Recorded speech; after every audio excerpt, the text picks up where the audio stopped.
Thanks a lot, Dheeraj. Welcome to all the panelists. Delighted to have you, as part of this discussion on micro merchants, and especially looking at the filling the working capital gap for these merchants. Now, I don't have to tell the audience how important this segment is. One of the largest employers, not just one of the largest employers. For a lot of people, these are also the first employers, which also means that there's an element of skilling and market readiness building in a way that is also involved. And among the various forms of capital, working capital is an essential need, which is also something that's come through with all the startups that we have worked through the program over the last few years. And of course, the panel, the experience that they bring, I'm definitely looking at some very interesting insights. We will start with Vijay sir. Sir, if you could just give us a quick overview of how the credit landscape in some sense has evolved for micro merchants in India.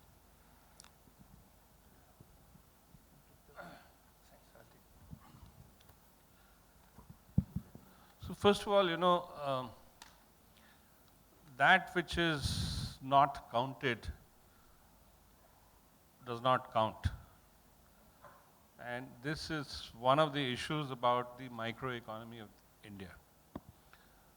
We have all kinds of numbers about it, but those are grossly understated.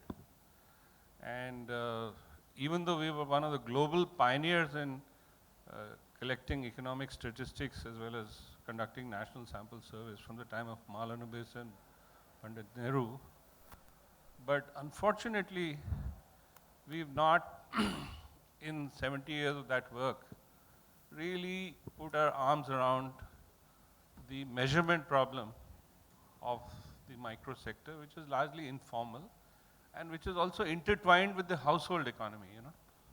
So, if you, I'm a junkie of the micro detail of these things, and if you look at the kind of questionnaires that they use, they're all in rigid categories, whereas for a micro entrepreneur, particularly if it's a woman, it's very fluid. Your homemaker, your household cash flows flow into the micro enterprise and so on. But anyway, there's one number which gets cited very often and another that your colleague quoted. So one that gets cited is that there are roughly 63 million MSMEs, as they call them, but vast majority of them are, in fact, 97% of them are micro, or what are called own account enterprises. To give you a sense of how small they are, their average employment is 2.2. But this data was from the 2013 economic census. Note, it's a census, it's not a sample survey, so it's quite significant and reliable. Unfortunately, the 2019 economic census data is not yet out. So, but if you look at the growth rate at which number of enterprises grew the previous two censuses, then the chances are that by 2023, even taking into account some of the GST effect, some of the COVID effect, would be somewhere close to 100 million. And I won't be surprised if it's higher than 100 million. Okay? So we should not be lost in that 63 million figure. That's 10 years old. More importantly,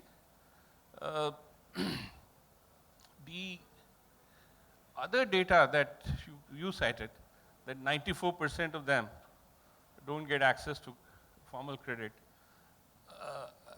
Do you know the source? It's a sample survey. Oh, it's a sample survey. Okay. But, there are, see, let me give you some contrarian data. The total number of microfinance loans, number of loans, was about 60 million. So if the number of micro enterprises is about 100 million, then what is happening? And since we know that 95% of those micro enterprises are the same type of people who are microfinance borrowers. So I think there is something seriously wrong with, this business about talking about lack of access to credit. Uh, there is lack of access to credit, but it's at the middle stage. It's not at the lowest end anymore. And, all of us who work to establish the microfinance sector of India can feel very gratified that the access constraint at the microeconomy has significantly reduced. However, and it's also significantly reduced at the upper end. The problem is between, say, 1 lakh to 50 lakh, that scale. And there the bigger problem is that MFIs who have worked in this market do not have a source of funding which will let them upgrade even their best borrowers from a top loan of 60,000 to 70,000 to 2 lakhs. Even though they have 10 years of good data about that. And banks or even small finance banks find it hard to come below, the level where they need formal processes and, collateral and all of that. So it's the missing middle, as it's famously called, which is, and this is the lower end of the middle. This is not to be confused with MSME's middle, micro, small, and medium enterprise. That middle is 50 crores to 500 crores.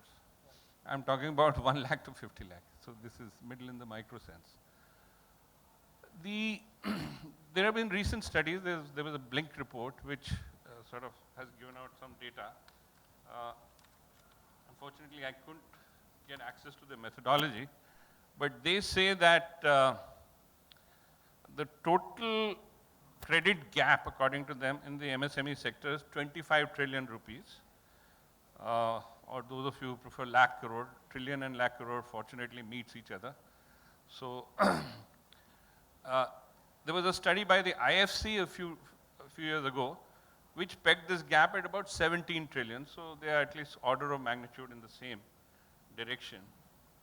And most of this is not in the micro end, because I can tell you that even if we assume that there are 80 million micro enterprises, and on an average they need about, say, 50,000 rupees.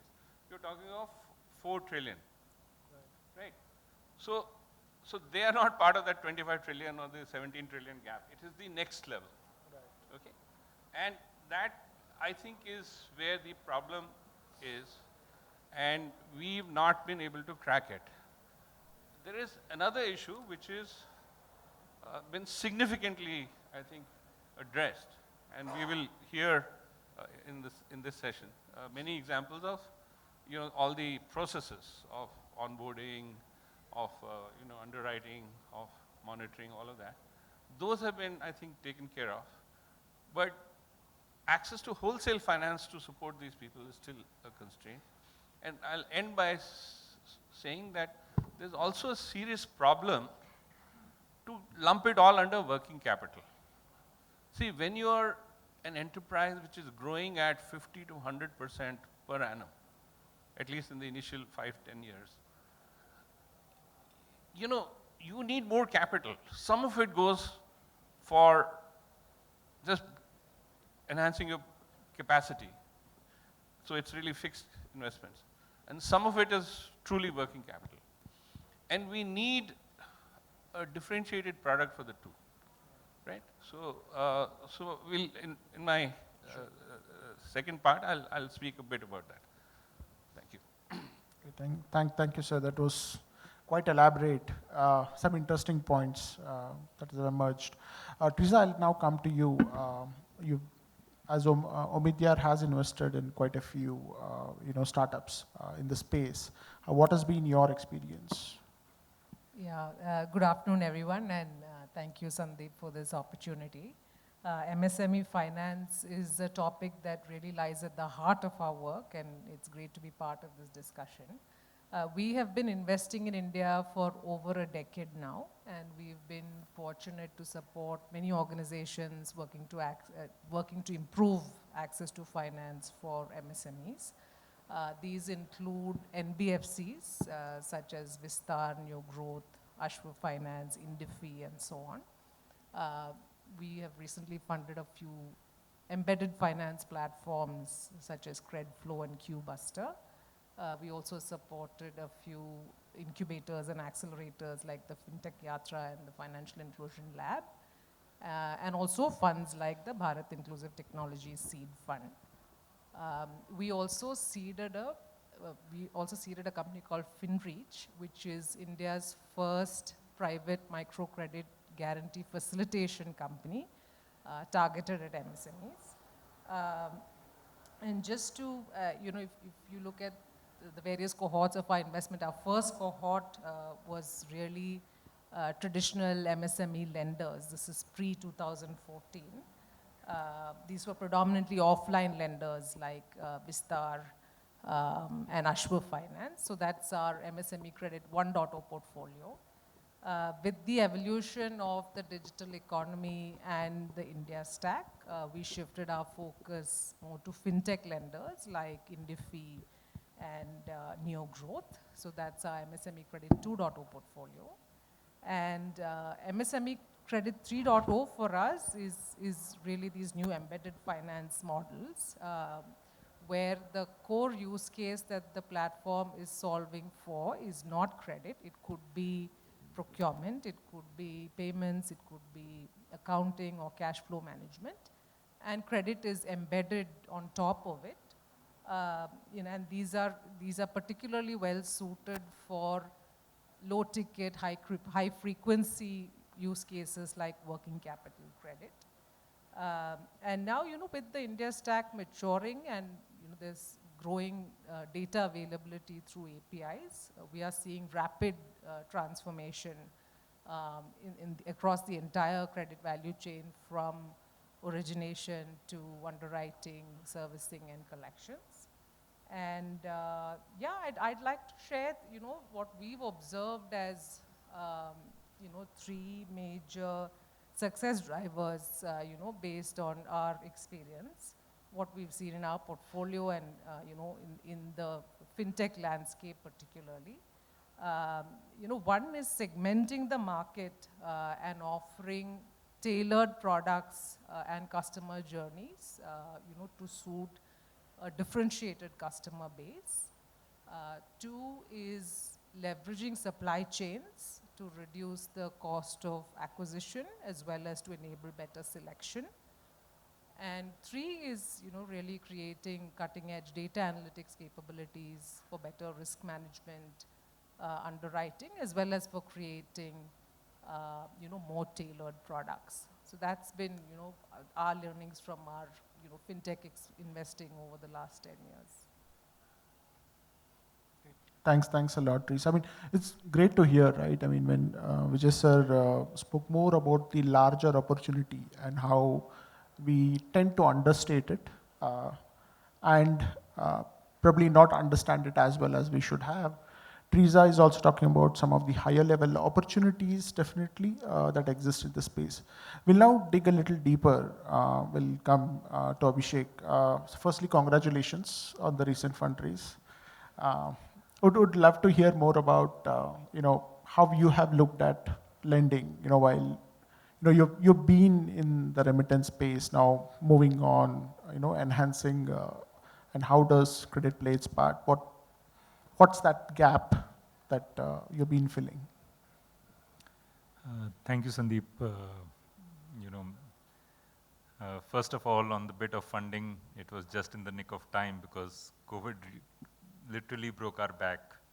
And so in many ways, Echo is rebuilding, we are rebuilding Echo. But continue to be fairly excited and motivated because I don't think so we even once questioned the constituency whom we were addressing, which is the micro entrepreneur, and continue to be bullish around that. The first time we came across need for credit was sometime in 2014-15 when some of our micro entrepreneurs in the network started to ask for loan. And their basic requirement was that if you give us, we can only invest 50,000 rupees, but we have demand of, let's say, 80,000 rupees. So if you give us more capital, it will make doing business, it will make it lot more efficient. And this was almost like 50,000 rupees of working capital on a daily basis. And they just wanted that capacity to get increased from, say, 50,000 rupees to 80,000 rupees, 100,000 rupees kind of thing. So initially we went to a lot of NBFCs. The NBFCs typically asked us to get all their documentation, which resulted in absolutely nobody getting underwritten or nobody got access to loans. We continued to look for candidates. We didn't give up. Finally, when we got to maybe half a dozen or maybe a dozen customers, and now I'm talking about late 2016, early 2017, when we did manage to get a few, what we realized is that the product was configured with a EMI. Now, in this room, people will be able to relate, but because all of us are salaried, everything, and we earn once a month, our phone bills, EMIs, various kinds of bills, Netflix ka subscription, everything is once a month. But that's not true for the micro entrepreneurs we end up working with. They are earning on a daily basis, on a per transaction basis, and so on. So EMI was not working out. And that was a revelation or a discovery in many sense for us. It was around 2018 or so that we came up with a product where we said, okay, we will do daily loans and daily repayment at the end of the day or next day morning. Then we went to weekend loans or 2-day loans, and we would have disbursed in excess of maybe with just about 2,500 entrepreneurs on our network, we disbursed in the range of short of 3,000 crore rupees from 2018 to pre-COVID, which is March of 2020. It was at 18 to 24% annualized interest. We learned 2-3 things. One we learned is that this works because we got back out of 3,000 crore, we probably got back 2,997 crore. 2,999 crore, and so about 97 lakhs of defaults, which was completely on the back of fraud. So some few people took the money and ran away, never reappeared on the network. For the rest, we understood that, okay, if you eliminate the fraud, then this is something which is working out. People are happy to repay. Whether it was 1-day loan, 2-day loans, we increased it to 4 days loan. On the back of this, we ended up then getting a few NBFCs who started to give up to 6 months loan, and there also there was daily repayment. Now, daily repayment was working because it got aligned with their earning cycle, and it got aligned with their daily cash flows. It just didn't hurt them. It was very smooth. And the entrepreneurs who are working with us, they maintain a trading balance. So all the deductions, all the disbursement was happening into that account, which unfortunately can't happen post DLG. And all the deductions was happening. We believe that deductions can continue to happen post DLG. And this was working quite well. DLG is Digital Lending Guidelines, the revised guidelines from RBI. Apologies for that. Then COVID happened and all of this got paused. We have resumed this with some lending partners. There's a little bit of our capital plus lending partners. Of course, there is implication around the new guidelines. So there's only so much which we can do. But now we are experimenting with lot more. So what ends up happening is that we do underwriting basis our own data, and this takes into consideration the kind of transactions they are doing, the aging they have on the platform, how they have engaged on the platform, how they have used various functionalities on the platform, and so on and so forth. With some, and the head of data science at my company, he prepped me a bit before coming here, and he said that a lot of this regression analysis has helped us tune some of these parameters, so we don't have to necessarily look at a lot of parameters. And this helps us underwrite and customize it, that should we offer daily repayments to this customer, or weekly, or monthly, or bullet. So we are able to now do lot of these variations because some people are comfortable with daily, but some people, now that they have achieved certain level of predictability in their income and are able to carve out certain amount of money every day or with every earning, then this could be a bullet repayment or a weekly, monthly kind of repayment. So a lot of learnings for us. The big outcome of all of this is that 97% of the repayments happen without a single nudge. No notification, no phone calls, nothing. 97% of repayment happens very, very smoothly in our network. So let me take a pause here. Thanks a lot, Abhishek. Interesting. Shailesh, you also use data, but not just generated on your platform, naturally, because embedded, is a strong play for you.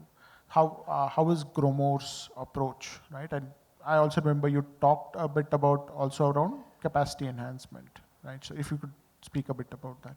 Right, thanks Sandeep, pleasure to be here. And I think it's a benefit of speaking last because I can just pick up on salient points everybody else mentioned. But I'll do elaborate a little bit on our learning. So our journey also started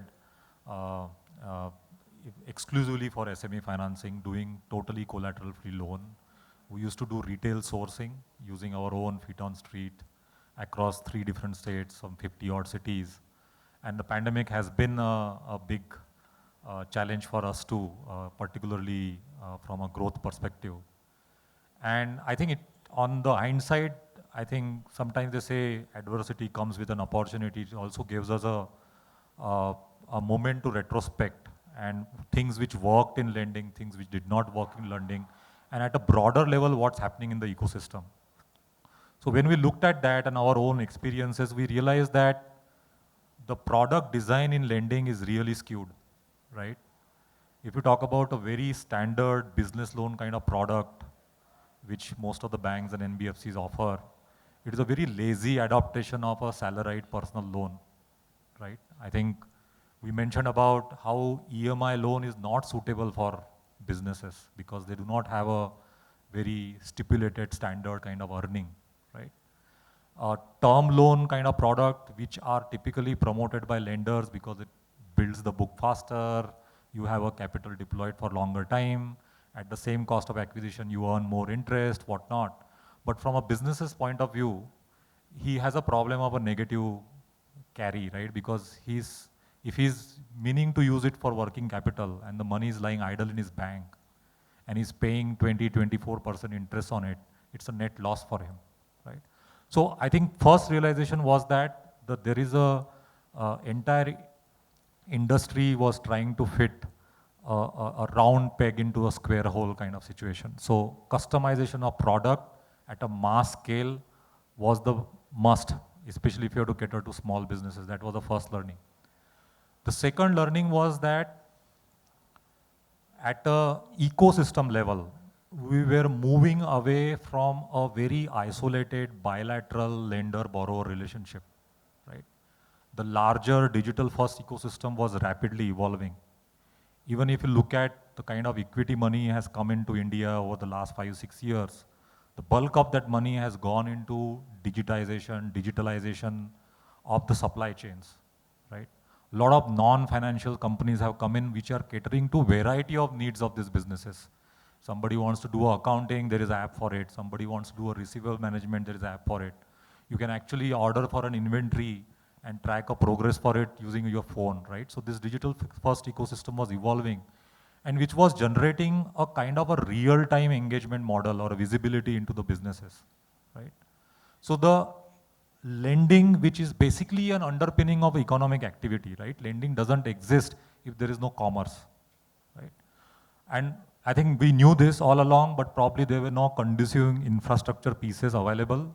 But now we are there where this entire capital and commerce bundling can happen, right? And then there are these digital first ecosystem which can enable us that. So we built our hypothesis that if you are to really enable the orbital shift for small businesses, we have to stop looking at lending as an isolated intervention. It has to be in a combination of commerce and certain amount of capacity building. And that is where we started building our own embedded finance platform. And the whole idea of that embedded finance platform, we call it as a glass, is that how do we enable these non-financial services platforms who are not just solving discovery problem, but they are actually controlling some amount of transaction, doing some amount of fulfillment. That is a bit of a commerce activity happening. They are building some level of capacity, competency at the SME's end. How do we leverage their existing distribution and plug seamlessly the credit products? And those credit products also build for a specific use, right? And again, I don't mean just a line of credit product or a flexible line of credit product or revenue-based financing product. We have seen experiences where for the same end merchant, you have to have a different variants of product. To give you an example, if you are a pharma input retailer, right?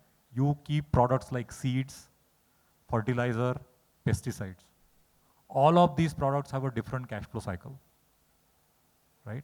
The fertilizers have a 60-day plus, the pesticides have 60-day plus kind of cash flow cycle, even longer. Fertilizers are somewhere during the matches the season, which is like 45 days and all. Seeds are even more frequent, right? So you have to build a product wherein depending on for what end use they are using, you should be able to offer that flexibility. So your ability as a lender to design these custom product and meet the end business need or that commerce activity, enablement of that commerce activity, I think is very crucial. It comes with its own challenge on the lender side with respect to your management of treasury. Your probably book doesn't build that fast. But from a credit cost perspective, our experience has been that it works wonderfully well. Because now there is a end user, a borrower. You are not just solving a credit problem for him by delivering it through an ecosystem. You are solving a lot of other business problems for him. And they are a lot more conscious about being compliant because they have a lot more to lose, right? So this has worked wonderfully well for us. And I think we will continue on that journey. Although at the same time, we are conscious that the beneficiary merchants for these are the ones who are digitally native because the entire embedded thing and entire customer experience is on these digital rails.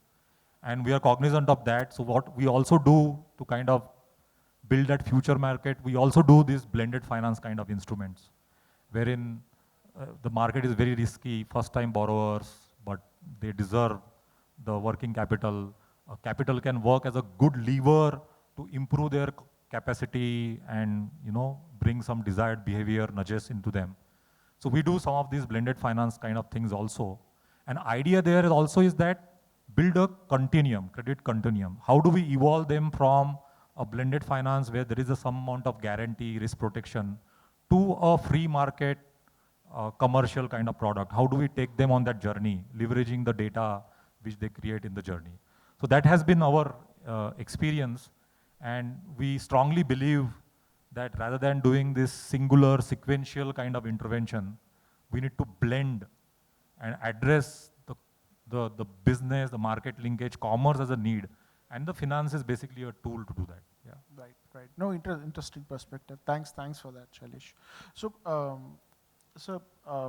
both Abhishek and Shailesh have, I mean, in a way, they've spoken about the use of data, matching maybe the cash flows, right? But they're also still talking about credit, about debt, right? So, want to come back to you, on one, of course, there are limitations. What are those probably limitations that we need to understand, and what may be, again, a potential solution, even for those? Yeah. So I'll just preface what I say when I get to the product level with some macro data that, the earlier data that I'd cited, the economic census 2012 is available in great detail, so you can do all types of analysis. But one very interesting thing is that only 3% of all of those 63 million enterprises employed 8 or more people.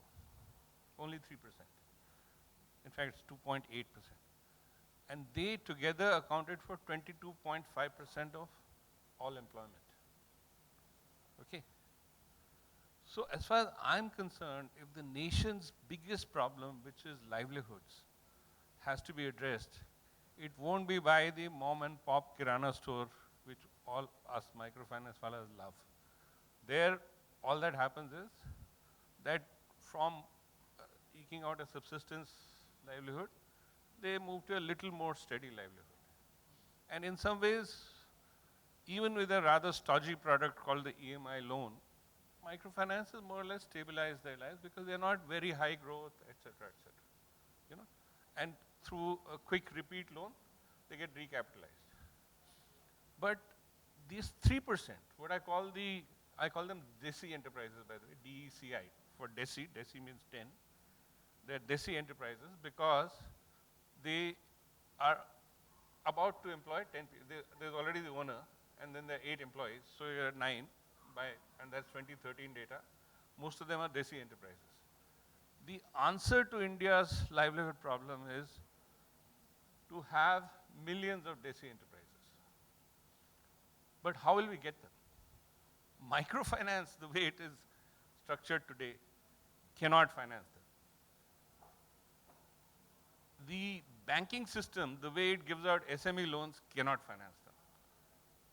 In any case, they need equity-like finance. Because you can't give them a loan and say, "Acha bhaiya, agle mahine se EMI dena shuru kar do." You're decapitalizing them exactly when they need capital.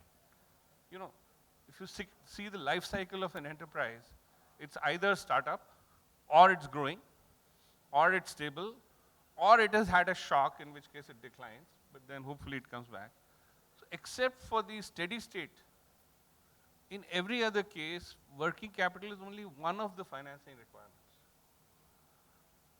Fixed capital is the other important financing requirement, and that can't be given by this EMI product.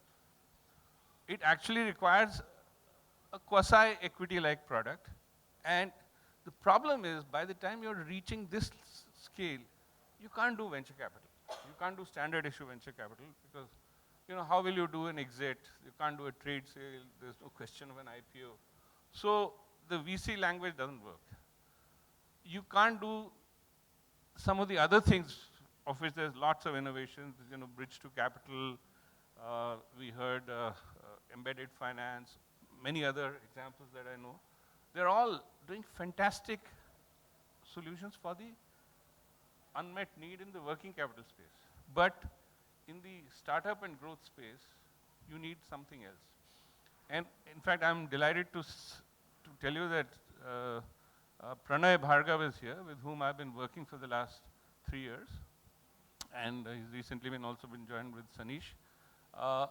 We've been together experimenting with the product and with the support of CIIE, you know the story, which we call partnership finance. And it's basically a micro equity product, but it's, you get it back, you get your returns, not through a standard issue VC type of return, but through basically sharing a part of the profits based on a mutually agreed formula.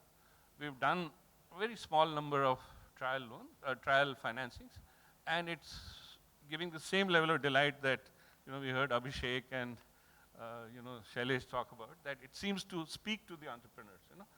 You get an aha from them. कि हाँ यही चाहिए था हमको. In fact, day before yesterday, Pranay and I were in the field in Sangareddy, and every one of the entrepreneurs whom we have given that financing said, "Sir, line लगा हुआ है. मेरे 10 लोग हैं और जो ये चाहते हैं." So I think while the title of this session was working capital needs, but if we just think for the moment financing needs of MSMEs, then one big missing gap is financing needs of fixed capital at least 3 stages out of the 4. Including by the way, the shock stage. For example, ECO, we just heard it went through a severe shock, and it required capital to come back. Everything else was there, right? You can't give them an EMI and say, "Acha bhai, ECO, revive yourself and pay us an installment next month." So we need to do this. There's a greater detail of this product, which still needs to be tested and worked out, and but I think it'll be great if CII has a separate line of work on this. There should be many, not just one, many people trying this idea. Thank you. Thanks a lot, sir. Teresa, I mean, you've heard a lot of ideas, right? But I mean, as Omidyar, I think you've also done a significant amount of research in this space over years. I mean, what is that research telling you on this? Yeah, after the data points that, sir has cited, I'm not sure if he will agree with the data points. But we have supported, many research studies focused on MSMEs over the year and over the last decade or so. And given the topic of this discussion, which is micro merchants and working capital finance, I thought it would be interesting to share with you some learnings from it's also the most recent study that we supported. It was called The Voices of India's MSMEs. It was a humble effort, to contributing towards the huge, data vacuum that exists in the informal space. So we commissioned a survey of about 10,000 informal businesses across, 10 cities in India. This was led by the World Bank, and Microsave is analyzing the data for us, and they will, put out a state of sector report on informal businesses over the next few weeks. There are 3 key dimensions that we studied. One is, of course, access to finance, and digitization and formalization were the other 2 dimensions. These micro enterprises were segmented by turnover, and what was heartening to learn was that for these informal businesses with turnover above 20 lakhs, annually, about 75% reported being able to access formal finance. So I think there we sort of agree. But interestingly, the same cohort also, reported accessing informal finance. So it's not to suggest that all their financing needs have been met, but yes, they are able to there is a start that has been made as far as access to formal finance is concerned for 74% of the sample that we studied, with revenues above 20 lakhs a year. But when we move to the other end of the income spectrum, to much smaller informal businesses with annual turnovers of 1 lakh and below, the reported access was only 7%. Only 7% of these enterprises reported having access to formal finance, and I think there are data points disagree with what you stated. And I think the other important point also was that among all the micro enterprises that reported having an outstanding loan, 75% of them said that they had given a collateral to access the loan. And I think in this room, all of us are believers that digitization and formalization are pathways to improve access to finance for MSMEs. And at some point, reliable data will reduce the need for collateral, and it's delightful to see what entrepreneurs like Abhishek and Shailesh are doing, in that direction. Digitization, I mean, fortunately, is accelerating organically, right? Just driven by customer demand to pay digitally. So 43% of this sample of 10,000 informal businesses we studied reported using digital payments, predominantly to collect payments from customers. I think that the challenge that they face is that the supply chains that feed into these enterprises still operate on cash, and therefore they cannot, they are still heavily reliant on cash to run their daily operations. On formalization, however, I think there is clearly a need, for the path to formalization to be made easier. We need an assisted model of support for micro entrepreneurs, for registrations like Udyam, GST, PAN, etc. Just given that we need to solve for both awareness as well as process complexity. And the BC model has been so successful in opening bank accounts. I'm sure a similar model can work here as well. And lastly, I think both Shailesh and Abhishek spoke about how the current products are not necessarily meeting the needs, the working capital needs of entrepreneurs the way they are structured. And I think that was clearly the sense we got as well. And I think the Vyapar credit card is an idea whose time has really come. And it will, of course, need to be supported initially through interest rate subventions and credit guarantee mechanisms. But yeah, these were some of the learnings from our most recent work on informal businesses. Can I just ask a quick question? Did they treat self-help group loans as formal or informal? So that can change the data completely. Interesting. I have to go back and check, but I think the way the question was framed is it includes self-help groups, is my sense, because the question is, do you have a loan from a bank, NBFC, MFI, or any financial institution? But I could be wrong. SHG loans last year. Right. 30 Yeah. million. Yeah. So that's significantly higher percentage than 7% of all. I should go back and check on this. And I think one other interesting recommendation which also came was that SHG loans are not reported to the bureau, right? It doesn't create a data trail for the individual borrowers. So I think that was another suggestion which came from the work. Right. No, interesting. I mean, thanks for those insights. I'm sure many of you will have to go back and read the full report. So I'll now come back to Abhishek and Shailesh. Shailesh, if you can also probably talk about your experience now. You're building embedded, Abhishek, you're again building something which is again flow-based, embedded in a way. What are those challenges now if you have to, let's say, scale to 10x, 50x from here? As a fintech, yes. Yeah, exactly. Where do we start? But I think the dust needs to definitely settle around the change in guidelines. That is very important, because what is very important is for each of the participants, and there is also an effort through architectures like Oaken to also unbundle this whole lending thing, which I believe is a really good thing. But it's also important to understand how the eventual economics will work and where will the powers shift. Because right now, if we give the data as is to the NBFC,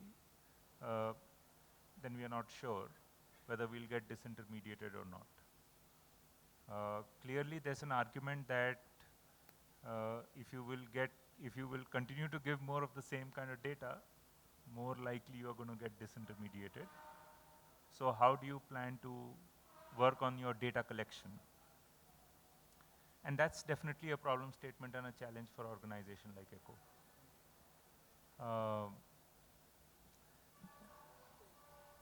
So, so I think, and the other thing is that, right, so right now we're just grappling with a lot of, especially around the change in guidelines, has completely kind of derailed us to some extent, where we are not able to scale. Just to give you an example, pre-COVID we were disbursing, even though we were doing just from 1 day to 7 day loans, we were disbursing almost like 3 to 5 crore rupees on a everyday basis. But right now we are down to about less than short of a crore a day. On our network, at pre-COVID, we were literally running this operation on Excel sheets. Now that we have systems built in, and then we were visualizing that, okay, we can take this 10x very easily just on our network. Now that we have systems built in, you know, COVID happened, regulations have changed, so we are kind of, in many ways, rebuilding it, but we're very hopeful.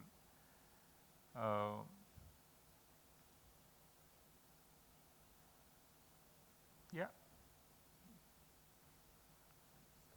Shailesh, if you could probably also highlight. Yeah, certainly. I mean, I'm kind of on the other side of the table, and we could see the challenge with respect to all these guidelines. To be fair to the regulator, a lot of these guidelines are clarification on how probably regulator always thought a credit to function. But of course, there was some regulatory arbitrage and innovation happens at the edges, right? And I think the regulator stand seems to be that, you know, if you are in payment, you should do payment. If you are in credit, you should do credit. If you are in investment, you should do investment. If you are in insurance, you should do that.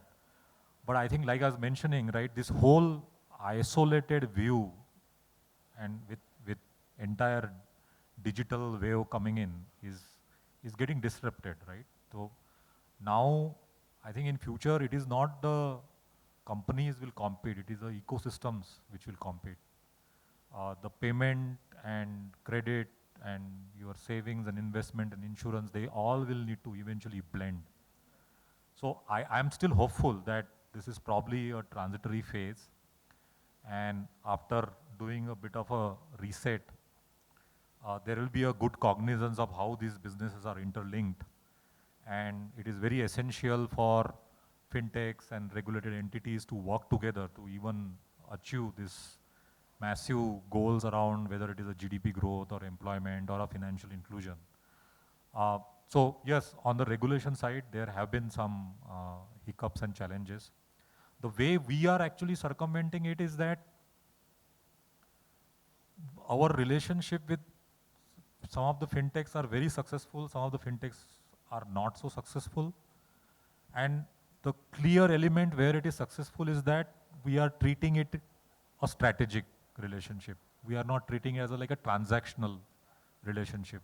There is an understanding that there is a sense of co-creation, there is a sense of trust, there is no risk of disintermediation in picture. I mean, you can sort it out in whichever way you want. But unless and until either party is looking at that strategic kind of partnership, right, where you are co-creating policies, co-creating product, working very closely. Otherwise, I don't know how this, in the environment of this DLG guideline, these partnerships can survive, right? There has to be a good alignment of incentive. There has to be a long-term view. But I do also get sense that especially in the fintech world, there is a lot of hurry, and lending is not a business of hurry, right? And that is probably another challenge, right? Because we as a lender, being in the business of risk and not necessarily customer acquisition, we cannot really grow in a hyper way, right? Because the trade-off will play out someday, irrespective of all kind of standardization and technology and all that.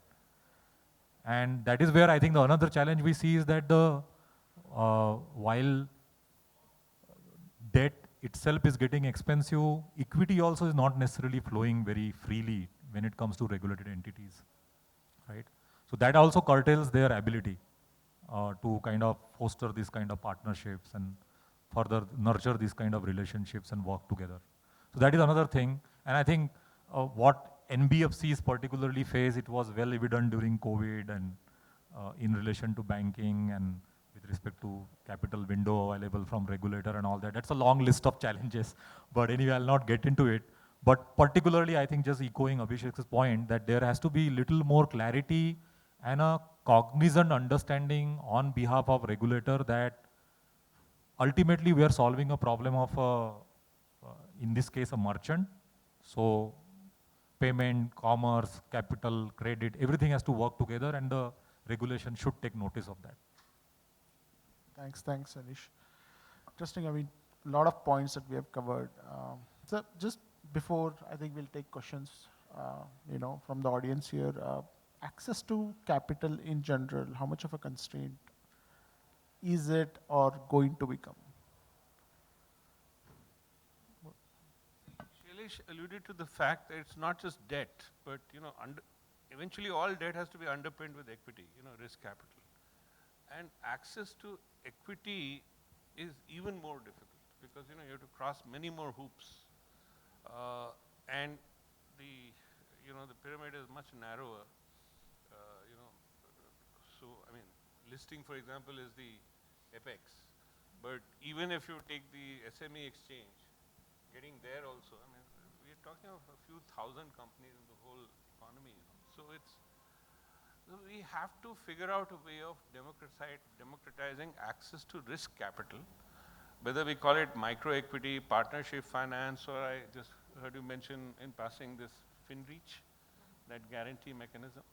So one of the things that, during COVID that Shamit Ghosh and I had talked about again with intermediation from Priyanka was to create a pooled guarantee equity fund, sort of where, in a sense, you are reducing the risk for the equity providers for going down market, But we do need some innovations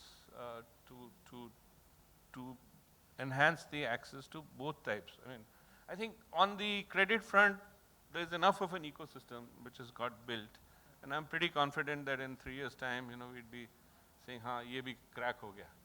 But the fixed capital and therefore the risk capital, we need to do some more breakthroughs. Thank you very much. We have a few more minutes. Happy to take questions from the crowd.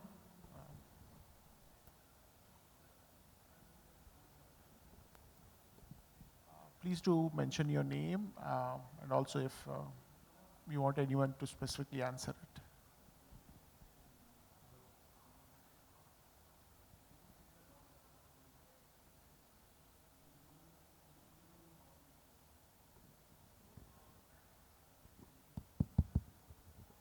Hello, Jay sir. I'm Manjunatha. As per your research, what is the quantum of need for the equity financing? And how does it work with farmers' fraternity? Farmers, agriculture, in agri domain. Okay, so let me clarify that, first of all, our focus was on non-agricultural informal businesses. And the work was, as I mentioned, limited to 10 cities. So, we did not cover agriculture. And for this segment, I think, most of the businesses, I think, I forget the numbers, but, very vast majority of these businesses have been bootstrapped. They don't really have access to any equity capital. And Vijay sir, I believe you have done some research in agri domain, agriculture. Do you see the scope for equity financing in agri domain? See, once again, you have to break agriculture, the issues of agriculture into 2 or 3. Basically, Indian agriculture seriously now needs to go through a second transformation, right? Just as we did during the Green Revolution time. That second transformation involves diversification far beyond the standard 4 crops, paddy, wheat, sugar cane, and cotton, to a wide variety of crops, vegetables, fruits, aromatics, medicinal plants, plus off-farm, poultry, dairy, all of that. All of those require capital investments. Okay? They don't require working capital. Kisan credit card se kuch nahi hone wala hai. But if you look at data I've forgotten when did we last have a positive uptick on gross capital formation in the agriculture sector. It's constantly going down. So we have a serious problem that our banking system, which is mandated to give 18% of the total net bank credit to the agriculture sector, thinks it is just crop loans. And within crop loans, they want to give for the guaranteed MSP wala crops, which is a disaster. So it requires correction at a high public policy level. I won't recommend entrepreneurs to sort it out. Krishi Bhavan mein karega. Thank you.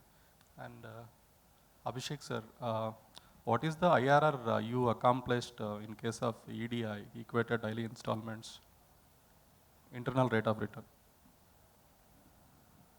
What Echo makes? IRR that you accomplished with the EDI, equated daily installments. You mentioned about daily repayments, right? What we charge to the customer? What was the rate of interest and what was your internal 18 to rate? 24%. And your internal rate of returns? It would, for us, because it's not all of our capital, we make net of 2%.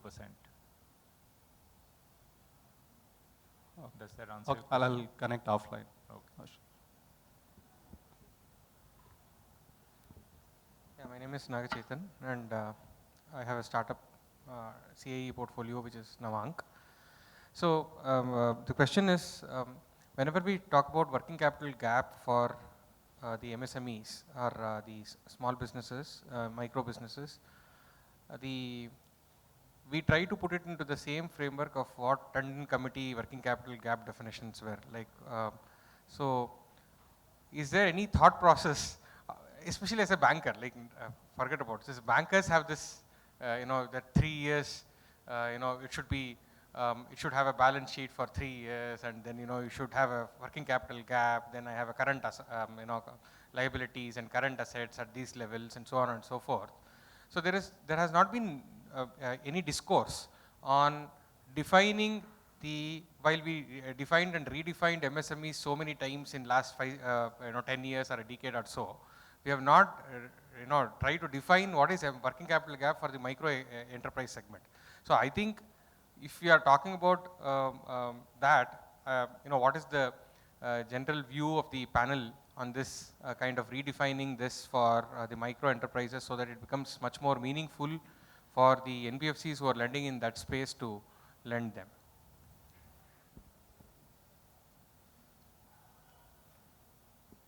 Are you a banker? Yeah, I was. Now I am a startup. Because almost nobody else would use that phrase, Tandon Committee. And public sector banker at that? No, I was in private sector. I think we've gone far beyond all those, rigid ways of doing things. I mean, look at this. I mean, look at those 20 exhibits outside. We are in a new world of flexibility, of deep customer insight. At least the 4 or 5 entrepreneurs I know with whom I worked, Riaz and Pranay and Shailesh and Abhishek, all of them, they live in that world. They don't need any Tandon Committee norms to figure out what are the working capital gaps. The problems are in the, the higher end of the ecosystem, the regulatory, the DLG and all of that. But wo bhi hoega. I'm very bullish about the fact that we can collectively bring about a change in that ecosystem. So, but we have to start thinking differently, not those Tandon Committee norms and all that stuff.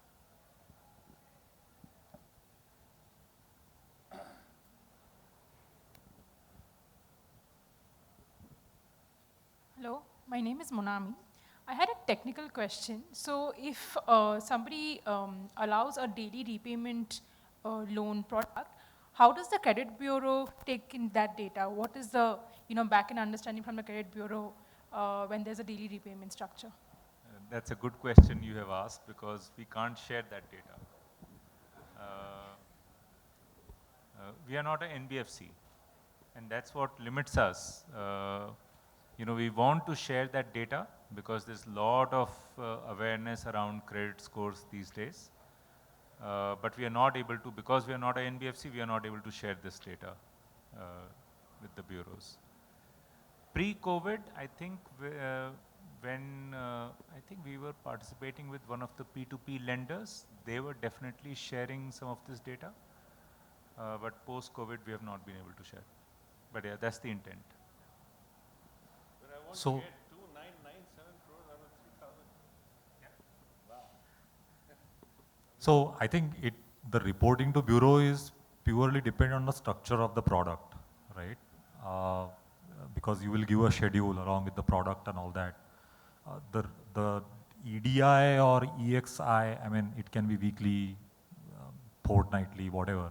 That is your collection mechanism, right? So whatever you have committed to customer as a part of your key fact statement, if it is a monthly repayment, but you are collecting daily, and you are giving that reducing principal benefit to the borrower, you will report as per the structure of the product only. Right? So the screen showing time up, but thank you everyone to all the panelists here. Sure, there are a lot of insights, lots of food for thought, and lovely to have you here on the panel and for the summit.